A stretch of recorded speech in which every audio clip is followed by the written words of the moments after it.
ದಿನಾಂಕ 17ರಂದು ಈ ದೇಶದ ರಾಜ್ಯಸಭೆ ಒಳಗ ಕೇಂದ್ರ ಗೃಹ ಮಂತ್ರಿ ಅಮಿತ್ ಶಾ ಬಾಬಾ ಸಾಹೇಬ್ ಅಂಬೇಡ್ಕರ್ ಬಗ್ಗೆ ಅತ್ಯಂತ ಕೆಟ್ಟದಾಗಿ ಮಾತಾಡೋದು.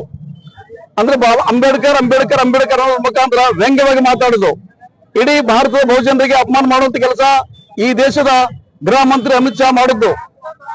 ಇದನ್ನು ವಿರೋಧಿಸಿ ಇವತ್ತು ದೇಶಾದ್ಯಂತ ಅಮಿತ್ ಶಾ ಹಚ್ಚಿದಂತ ಬೆಂಕಿ ಇದು ಇವತ್ತು ದೇಶಾದ್ಯಂತ ವ್ಯಾಪಿಸಿಕೊಳ್ತಾ ಇರೋದು.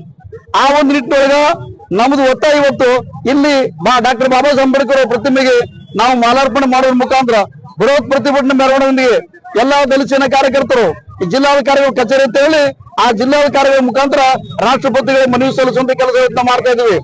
ಒಂದು ಮಾತು ಈ ದೇಶದ ಸಂಘ ಪರಿವಾರದ ನೆನಪಿನ ಇಟ್ಕೋಬೇಕಿಲ್ಲಿ, ನೀವು ಬಂದದ್ದೇ ವಿದೇಶದಿಂದ, ನೀವು ಬಂದದ್ದೇ ಪರದೇಶಗಳು, ನೀವು ಬಂದದ್ದೇ ಬಿಕಾರಿಗಳ ತರ, ನೀವು ಬಂದದ್ದೇ ಭಿಕ್ಷೆ ಬೇಡ್ಕೊಂತ ಈ ದೇಶ ಬದುಕಿನ ಬಂದಂತ ನೀವು ಜಾತಿವಾದಿಗಳು ಈ ದೇಶದ ಮೂಲ ನಿವಾಸಿಗಳಿಗೆ ಶೋಷಣೆ ಮಾಡುವಂತ ಕೆಲಸ ನೀವು ಮಾಡ್ಕತ್ತೀರಿ.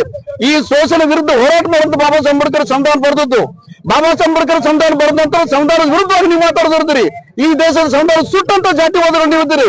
ಬಾಬಾ ಸಾಹೇಬ್ ಅಂಬೇಡ್ಕರ್ ಪ್ರತಿಮೆಗಳು ಹೊಡೆದು ಹಾಕಂತ ಮನುವಾದಿಗಳು ನೀವು ಇದ್ದಿದ್ರಿ. ಈ ದೇಶದ ಮುಸಲ್ಮಾನರಿಗೆ, ಈ ದೇಶದ ದಲಿತರಿಗೆ, ಈ ದೇಶದಲ್ಲಿದ್ದಂತ ಮಹಿಳೆಯರಿಗೆ ಅಪಮಾನ ಮಾಡುವಂತ ಜಾತಿವಾದಿಗಳು ನೀವಾಗಿದ್ರಿ. ನೀವುಗಳು ಸಂಘ ಪರಿವಾರದ ಸಾವಾರಿಕೊಂಡು ಎಲ್ಲರೂ ಕೂಡ ಬಾಬಾ ಸಾಹೇಬ್ ಪ್ರತಿಯೊಂದು ಹಂತದ ನೀವು ಅಪಮಾನ ಮಾಡ್ಕೊಂಡು ಬಂದೋದು. ಅದರ ಒಂದು ಭಾಗವಾಗಿ ಈ ಅಮಿತ್ ಶಾ ಅಷ್ಟು ಜ್ಞಾಪಕ ಇರ್ಬೇಕು. ಅಮಿತ್ ಶಾಗ ಈ ಅಮಿತ್ ಶಾ ಅನ್ನೋ ವ್ಯಕ್ತಿ ತಡಿಪಾರ, ಈ ಅಮಿತ್ ಶಾ ರೌಡಿ ಶೀಟರ್, ಈ ಅಮಿತ್ ಶಾ ಗುಂಡ, ಈ ಅಮಿತ್ ಶಾ ಇವತ್ತು ಈ ಕೇಂದ್ರ ಸರ್ಕಾರದ ಗೃಹ ಮಂತ್ರಿ ಆಗಿರ್ಲಿಕ್ಕೆ ಕಾರಣ ಅಂದ್ರೆ ಈ ದೇಶದ ಬಾಬಾ ಸಾಹೇಬ್ ಅಂಬೇಡ್ಕರ್ ಬರೆದಂತ ಸಂವಿಧಾನ ಪ್ರತಿಫಲವಾಗಿ ಅದನ್ನು ಮೀರಿ ಅಮಿತ್ ಶಾ ಏನಪ್ಪಾ ಬಹಳ ಉದ್ದಾಟದಿಂದ ಮಾತಾಡೋದನ್ನ, ಮನುವಾದ ಪ್ರಕಾರ ಮಾತಾಡೋದನ್ನ ಅದು ಇಡೀ ದೇಶದ ನಾವು ಖಂಡಿಸ್ತೀವಿ. ನಮ್ದು ಒತ್ತಾಯ ಇಷ್ಟೇ, ಅಮಿತ್ ಶಾ ರಾಷ್ಟ್ರಪತಿಗಳು ಮಂತ್ರಿಮಂಡಲದಿಂದ ವಜಾಗೊಳಿಸ್ಬೇಕಂತ ಹೇಳಿ, ಆಮೇಲೆ ಅಮಿತ್ ಶಾ ಇಡೀ ದೇಶದ ಬಹುಜನರಿಗೆ ಮಾಫಿ ಕೇಳ್ಬೇಕಂತ ನಾವು ಒತ್ತಾಯ ಮಾಡ್ತಾ ಇದೀವಿ.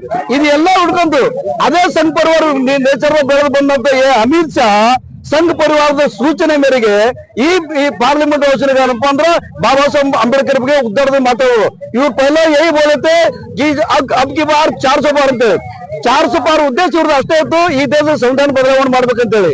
ಅವ್ರು ಏನು ದಿಮಾಗ್ ಮೇ ರಖನಾ ಚಾಹಿಯೆ, ಈ ದೇಶ ಭಾರತ ಉಳಿಬೇಕಂದ್ರೆ ಸಂವಿಧಾನ ಉಳಿಬೇಕಾಗ್ತದ. ಈ ದೇಶದೊಳಗ ಸೂರ್ಯ ಚಂದ್ರ ಎಷ್ಟು ಪ್ರಕಾರವಾಗಿ ಇರ್ತದೋ ಅಲ್ಲಿ ತನಕ ಸೂರ್ಯ ಚಂದ್ರ ಇರೋ ತನಕ ಭಾರತ ಸಂವಿಧಾನ ಇರ್ತದೆ, ಬಾಬಾ ಸಾಹೇಬ್ ಅಂಬೇಡ್ಕರ್ ಇರ್ತದ. ಯಾವನಾದ್ರೂ ಬಾಬಾ ಸಾಹೇಬ್ ಅಂಬೇಡ್ಕರ್ ಕಿಲ್ಲ ಮಾತಾಡ್ಕೊಂಡ್ಬಿಟ್ರೆ ಈ ದೇಶ ನೀವು ಹಕ್ಕಿಲ್ಲ, ಈ ದೇಶವನ್ನು ನಾವು ಇರಿಸ್ಕೊಳ್ಳಲ್ಲ. ಇದು Amit Shah and Modi and company ಇವರು ಇದೇ ಉದ್ದಾಟನೆ ಮಾಡೋ ಕೋಶಿಶ್ ಮಾಡಿದ್ರೆ ನಿಮ್ಮ ಮೂಲ ವಾಸಸ್ಥೆ ಏನದು ಅಲ್ಲಿ ಕಳಿಸುವಂತ ವ್ಯವಸ್ಥೆ ಈ ದೇಶದ ಮೂಲ ನಿವಾಸಗಳು ಮಾಡ್ಬೇಕಂತ ಎಚ್ಚರಿಕೆ ಕೊಡ್ತಾ ಇದೀವಿ ನಾವು ಅಂತೇಳಿ. ಕೇಳಬೇಕು, ಕ್ಷಮೆ ಕೇಳೋ ತನಕ ಹೋರಾಟ ಮುಂದುವರಿತಿರ್ತದೆ.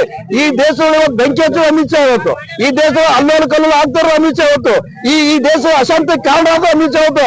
ಅಮಿತ್ ಶಾ ಯಾವ ಮುಖಾಂತರ ಕೇಂದ್ರ ಸರ್ಕಾರ ಮುಂದುವರಿತಿರ್ತಾರೆ ಅಂತ ಹೇಳಿ ಈಗ ವಿರೋಧ ಪಕ್ಷ ನಾಯಕರು ಆಗಿರ್ಬೋದು, ಈ ದೇಶದ ಪ್ರೆಸಿಡೆಂಟ್ ಮಲ್ಲಿಕಾರ್ಜುನ್ ಖರ್ಗೆ ಸಾಹೇಬ್ ಆಗಿರ್ಬೋದು, ಇವ್ರಿಗೆ ಅಲ್ಟಿಮೇಟಮ್ ಕೊಟ್ಟಿತ್ತು.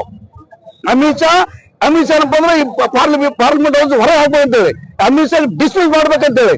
ನರೇಂದ್ರ ಮೋದಿ ಬಾಬಾ ಸಾಹೇಬ್ ಅಂಬೇಡ್ಕರ್ ಇವ್ರೇನ್ ನರೇಂದ್ರ ಮೋದಿ ಬಾಬಾ ಸಾಹೇಬ್ ಅಂಬೇಡ್ಕರ್ ಇಲ್ಲ ಅಂದ್ರೆ ನರೇಂದ್ರ ಮೋದಿ ರೈಲ್ವೆ ಸ್ಟೇಷನ್ ಚಾ ಮಾಡ್ಕೊಂಡು ತಿರುಗಾಡ್ಬೇಕಾಗ್ತಿತ್ತು. ಅದು ಕೂಡ ನೆನಪಿರ್ಬೇಕು ಅವನಿಗೆ. ಬಾಬಾ ಸಾಹೇಬ್ ಅಂಬೇಡ್ಕರ್ ಸಂವಿಧಾನ ಬರದೇ ಇದ್ದಿದ್ರೆ ಈ ಅಮಿತ್ ಶಾ ಸ್ಕ್ರಾಪ್ ಮಟೀರಿಯಲ್ ತೂಕ ತಗಡಿ ಮಾಡ್ಕೊಂಡು ಕುಂದಿರ್ಬೇಕಾಗಿತ್ತು. ಇತ್ನ ಅಕ್ಕಲ್ ಹೋಗಬೇಕು ಉದ್ದೇಶಪೂರ್ವಕವಾಗಿ ಸಂಘ ಪರಿವಾರ ಮನುಷ್ಯ ಸಂಘ ಪರಿವಾರ ಯಾವ ಪ್ರಕಾರ ಏನಪ್ಪ ಅಂದ್ರೆ ದೇಶದೊಳಗೆ ಬೆಂಕಿ ಹಚ್ಚೋದ್ ಕೆಲಸ ಇವ್ರು ಮಾಡ್ಕತ್ತದು.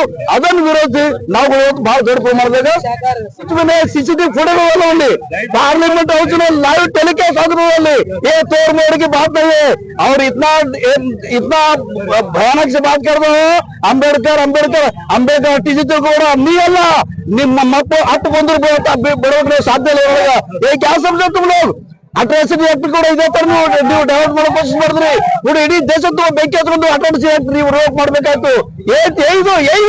संघ परिवार के लोग यही हमें अमित शाह कंपनी हम चुप बैठने वाले हैं, हम छोड़ने वाले हैं तुम लोगों को।